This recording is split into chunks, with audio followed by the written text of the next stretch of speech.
আমাদের গ্রামে কিভাবে বড়ি তৈরি করা হয় আজকে আমি আপনাদের সঙ্গে সেটাই শেয়ার করব। আর এই ভিডিওটা কেমন লাগছে, কেমন হয়েছে অবশ্যই কমেন্টের মাধ্যমে জানাবেন। তো চলুন ভিডিওটা শুরু করা যাক। প্রথমে এখানে আমি কলাই নিয়েছি, দেখুন এগুলোকে আমাদের এখানে কলাই বলে। তো এবার আমি এগুলোকে রোদে ভালো করে শুকিয়ে নেব। শুকিয়ে নেওয়ার পরে এবার দেখুন এখানে আমি জাতা নিয়েছি, এই জাতাতে করেই কিন্তু আমরা এই ডালগুলোকে ভাঙি। এই যে এটা আমরা এইভাবে মুখে দেওয়ার পরে এভাবে ঘোরাতে থাকবো, আপনি এগুলো দুয়াদঘিন হয়ে ভেঙে চলে আসবে। তো এইভাবে আমরা সমস্ত ডালগুলো কিন্তু ভেঙে থাকি। এই যে দেখুন ঠিক এইভাবে হালকা করে ঘোরাতে হবে, আর বেশি চাপ দিলে কিন্তু পুরো গুঁড়ো গুঁড়ো হয়ে যাবে। দেখুন এগুলো আমার ভেঙে নেওয়া হয়ে গেছে। এবার দেখুন সকাল হয়ে গেছে, আমি ওগুলো বিকেলে ভেঙেছিলাম আর এখন সকাল হয়ে গেছে। সকালবেলায় আমি উঠে চলে এসেছি গঙ্গার ধারে। তো এবার আমি এই গঙ্গার ধারে দেখুন আমার ছোট কাকাকে জল আনতে পাঠিয়ে দিয়েছি, আর ওপর থেকে আমার মা ভিডিও করছিল। এই যে দেখুন সকালবেলার এই পানটা কিন্তু একদম পুরো টলটলে হয়, সেই জন্য সকালবেলায় জলটা নিতে এসেছি আমরা। এই যে দেখুন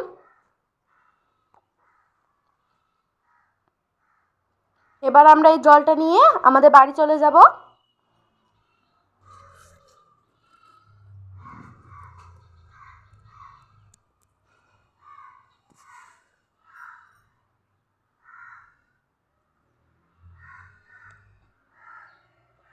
এই যে দেখুন আমাদের বাড়িতে চলে এসেছি। এবার আমি এই জলটা যে কলাইগুলো ভেঙে রেখেছিলাম ওগুলোতে দিয়ে দেব, দিয়ে ভিজিয়ে রাখবো 5 থেকে 6 ঘন্টা এটাকে ভিজিয়ে রাখবো। আর এদিকে দেখুন আমি চাল কুমড়ো নিয়েছি, এই চাল কুমড়োগুলোতে কিন্তু চুন পড়ে গেছে, এই কুমড়োগুলোই কিন্তু আমার লাগবে। তো এই কুমড়োগুলোকে আমি দুফার করে নেব। এই যে দেখুন মাছ দিয়ে চিড়ে নেব। এই যে দেখুন এইভাবে কিন্তু আর একটা কুমড়ো রয়েছে, ওটাকেও আমরা কেটে নেব।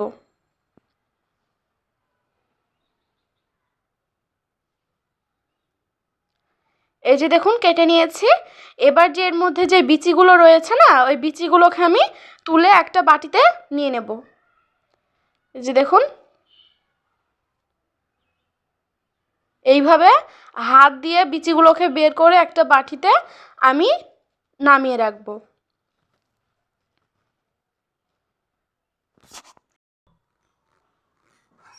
এই যে দেখুন সমস্ত কুমড়োর বিচিগুলো কিন্তু আমি বার করে নিয়েছি। এবার আমি এগুলোকে একটা কুর্নির সাহায্যে এগুলোকে কুড়ে নেব, একটু মোটা মোটাই কুড়বো। আর একটু খুব অনেকেই পাতলা করে করে, কিন্তু আমি একটু পাতলা করব না, এটাকে একটু মোটায় রাখবো। তো এই যে দেখুন করে আমি সমস্ত কুমড়োগুলোকে কুড়ে নেব। এগুলো এই কুমড়োগুলো অনেকে শামুক দিয়েও করে। এই যে দেখুন সমস্ত কুমড়োগুলো কিন্তু আমার কুড়া হয়ে গেছে। আর যে বিচিগুলো রেখেছিলাম ওই বিচিগুলোকে খুব ভালো করে ধুয়ে নেওয়ার পরে এগুলোকে রোদে শুকিয়ে রাখবো। এটারও একটা আলাদা ভিডিও আসবে, অবশ্যই আপনারা আমাদের ভিডিওটা দেখবেন। এই যে দেখুন আমরা ঘাটের ধারে বিকালবেলায় 6 ঘন্টা হয়ে গেছে, আর আমরা বিকালবেলায় 2টোর সময় চলে এসেছি গঙ্গার ধারে এগুলোকে ধোয়ার জন্য। তো দেখুন আমার দাদিমা, ছোটো মা আর আমার মা চলে এসেছে গঙ্গার ধারে। আর এই যে দেখুন এই যে ডালের খোসাগুলো হয় ওগুলোকে ধুয়ে ফেলে দিল প্রথমে। এবার এগুলোকে সানকিতে খুব ভালো করে ঘষে নিতে হবে। যখন এটা ফেনা ফেনা হয়ে আসবে তখন এটাকে আমি একটা বড় গামলাতে তুলে নেব।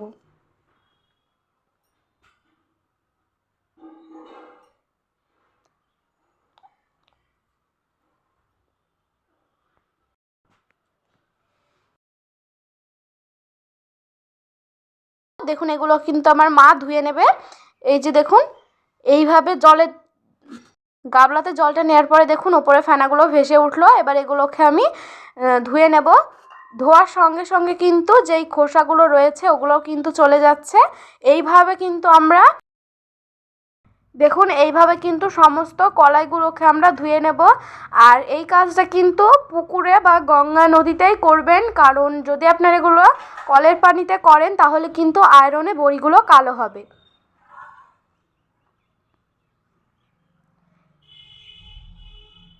এই যে দেখুন কলাইগুলো কিন্তু আমি দুবার ঘষে নিয়েছে। এবার এগুলোকে কিন্তু আমি একটা বেলচিতে ঢেলে দেব। এগুলো কিন্তু আর ঘষবো না, এইভাবে সমস্ত কলাইগুলো কিন্তু আমি ধুয়ে নেব।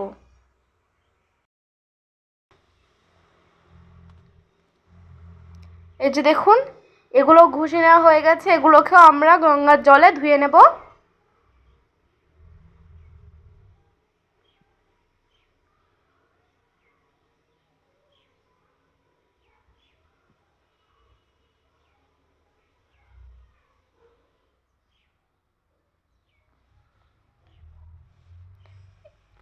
আর ওগুলো কলাইগুলো সব ধোয়া হয়ে গেছে।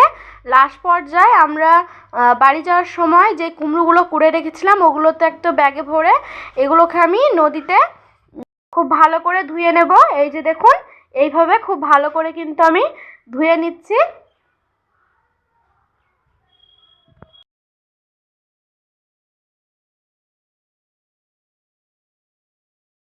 ভালো করে গঙ্গাতে ধুয়ে নেওয়ার পরে কিন্তু এগুলোকে আমি ওই ঝোলাটা খুব ভালো করে আটকিয়ে নেওয়ার পরে ওটাকে শিলে চাপা দিয়ে রেখে দিয়েছিলাম সারা রাত।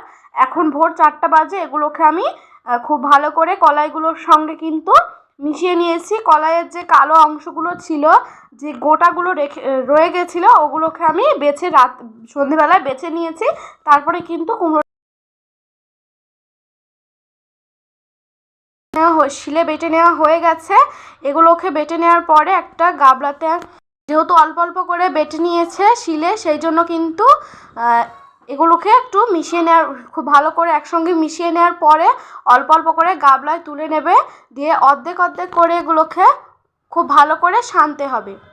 এই যে দেখুন এইভাবে খুব ভালো করে সেনে নিতে হবে। এখানে আমার ছোট মা আর আমার দাদি মিলে কিন্তু এগুলোকে দেবে। তো আমার মা বড়িগুলো বসাবে আর আমার দাদি আর ছোট মা সেনে দেবে। তো দেখুন এটা কিন্তু আমার খুব ভালো করে সেনে নেওয়া হয়ে গেছে। যখন এটা দেখবেন যে একদম সাদা ধবধবে হয়ে গেছে, তখনই এই বড়িগুলোকে বসাতে হবে। এই যে দেখুন এইভাবে কিন্তু সমস্ত বড়িগুলোকে বসাতে হবে।